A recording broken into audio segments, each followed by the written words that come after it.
video, we're going to be talking about Body Moisture Dew, which is a hyaluronic acid skin barrier cream. So what's so important about your skin's barrier? Very good question. It's really important on our face and all of our skin that we keep our skin barrier healthy.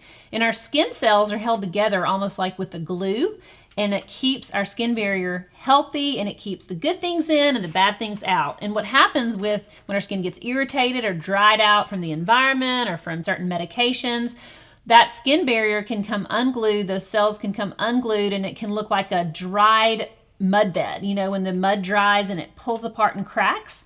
And so a cream like Body Moisture Dew is going to be used to help repair that so that our skin on our body is super healthy, and like I said, is going to keep the moisture in, and it's going to keep the pollutants and environmental irritants off of our skin. This particular moisturizer is very sheer, so it's very hydrating, but it is not oily or greasy feeling. It also has a very light fragrance or very light scent, which is very mild and no one would really pick up on it, but it definitely has a fresh smelling scent to it. So I think you would really enjoy using it.